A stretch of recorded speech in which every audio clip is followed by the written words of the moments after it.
সুলিভানের সঙ্গে ডক্টর ইউনূসের ফোনালাপ, যা জানালো প্রধান উপদেষ্টার প্রেস উইং। যুক্তরাষ্ট্রের জাতীয় নিরাপত্তা উপদেষ্টা জ্যাক সুলিভান সোমবার সন্ধ্যায় বাংলাদেশের অন্তর্বর্তী সরকারের প্রধান উপদেষ্টার অধ্যাপক ডক্টর মোহাম্মদ ইউনূসের সঙ্গে ফোনালাপ হয়েছে। সেখানে বাংলাদেশের প্রতি যুক্তরাষ্ট্রের সমর্থন অব্যাহত রাখার কথা পুনর্ব্যক্ত করেছেন জ্যাক সুলিভান। মঙ্গলবার সকালে প্রধান উপদেষ্টার প্রেস উইং থেকে পাঠানো এক বিজ্ঞপ্তিতে এ তথ্য জানানো হয়েছে।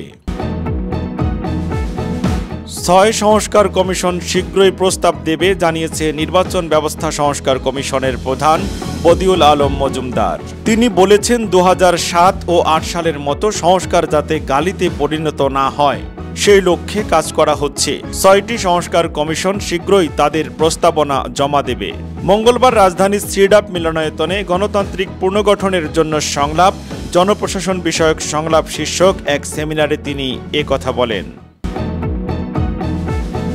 শেখ হাসিনাকে ফেরত আনতে পারলে বিচারটা ভালো হবে বলেছেন চিফ প্রসিকিউটর মোহাম্মদ তাজুল ইসলাম। মানবতা বিরোধী অপরাধের অভিযোগে গ্রেপ্তারি পরোয়ানাভুক্ত সাবেক প্রধানমন্ত্রী শেখ হাসিনাকে সরকার যদি ফেরত আনতে পারে তাহলে বিচারটা ভালোভাবে করা সম্ভব হবে।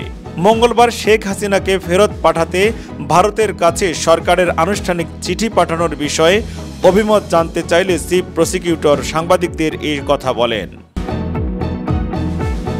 নির্বাচনের জন্য অধৈর্য না হয়ে সংস্কার কাজে সহযোগিতা করুন, রাজনৈতিক দলের উদ্দেশ্যে বলেছেন উপদেষ্টা আসিফ মাহমুদ।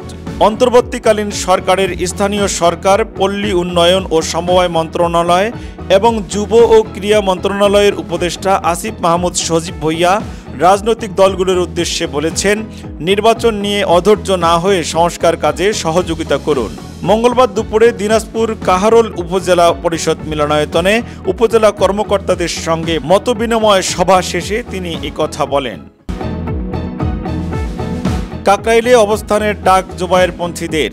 তাবলিগ জামাতের সাদপন্থীদের নিষিদ্ধ ঘোষণা সহ ৩ দফা দাবিতে বৃহস্পতিবার সকাল থেকে কাকরাইল এলাকায় অনির্দিষ্টকালের জন্য অবস্থান কর্মসূচি ঘোষণা করেছে জোবায়ের পন্থীরা।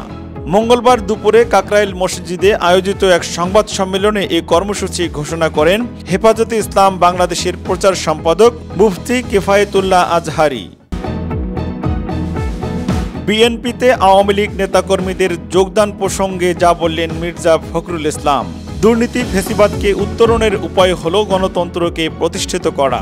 জনগণের যে শাসন, সেই শাসনকে পুনঃপ্রতিষ্ঠা করা হবে বলে জানিয়েছেন বিএনপির মহাসচিব মির্জা ফখরুল ইসলাম আলমগীর। মঙ্গলবার ঠাকুরগাঁও প্রেস ক্লাব চত্বরে জেলা বিএনপি আয়োজিত শীতবস্ত্র বিতরণ অনুষ্ঠানে তিনি এসব কথা বলেন। মুসলমান, হিন্দু, বৌদ্ধ, খ্রিস্টান মিলেমিশে থাকবে বলেছেন বাংলাদেশ জামায়াত ইসলামীর আমির ডাক্তার শফিকুর রহমান। বাংলাদেশে মুসলমান, হিন্দু, বৌদ্ধ ও খ্রিস্টান সবাই মিলে বসবাস করবে। তারা সংখ্যালঘু হবে কেন? জাতিকে বিভক্ত করা আরেকটি গৃহচক্র। এদেশের মানুষ বন্ধুসুলভ হয়ে পরস্পর প্রতিবেশী হয়ে থাকবে, আর পরস্পরকে লাগিয়ে দেওয়ার জন্য এটি একটি শয়তানি চক্র। মঙ্গলবার দুপুরে গাইবান্ধা ইসলামিয়া উচ্চ বিদ্যালয় মাঠে কর্মী সম্মেলনে প্রধান অতিথির বক্তব্যে এসব কথা বলেন তিনি। সোহরাওয়ার্দী উদ্যান থেকে গুরুত্বপূর্ণ বার্তা দিতে চায় খেলাফত মজলিস। আগামী ২৮ ডিসেম্বর ঢাকার ঐতিহাসিক সোহরাওয়ার্দী উদ্যানে সাধারণ পরিষদের দ্বাদশ অধিবেশন ডেকেছে খেলাফত মজলিস। সেখান থেকে দেশ ও জাতির উদ্দেশ্যে দলটি গুরুত্বপূর্ণ বার্তা দিতে চায়। মঙ্গলবার দুপুরে রাজধানীর বিজয়নগরে দলীয় কার্যালয়ে এক সংবাদ সম্মেলনে এই কথা জানান খেলাফত মজলিসের মহাসচিব ডক্টর আহমদ আব্দুল কাদের। ঢাকা মেট্রোকে উড়িয়ে শিরোপা রংপুরের। NCL T20 শিরোপা নির্ধারণী ম্যাচে বোলিংয়ের কাজটা সহজ করে রেখেছিল রংপুর। ঢাকা মেট্রোকে গড়িয়ে দিয়েছিল মাত্র ৬২ রানে। সহজ লক্ষ্যে শুরুটা ভালো হলেও ম্যাচ জিততে খুব একটা বেগ পেতে হয়নি রংপুরকে।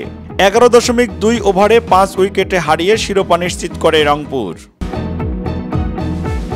হাইতিতে গ্যাং সহিংসতায় নিহত ২০৭।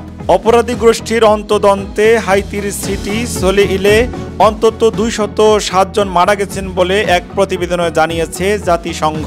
ক্যারিবীয় এই দেশে চরম খাদ্য সংকটের সাথে সাথে অপরাধী গোষ্ঠী বা বিভিন্ন গ্যাংয়ের সক্রিয়তা রয়েছে। হাইতির রাজধানী পোস্ট ও প্রিন্সের এই পাড়াটি বিভিন্ন ধরনের অপরাধ কর্মকাণ্ডের জন্য কুখ্যাত বেশ কয়েক বছর ধরেই। এর আগে জাতিসংঘের পরিসংখ্যান অনুযায়ী মৃতের সংখ্যা ছিল 187। পোর্ট এ প্রিন্সের বন্দরের নিকটবর্তী এই পাড়ায় এক সপ্তাহ ধরে চলে খুনাখুনি ও মারামারি।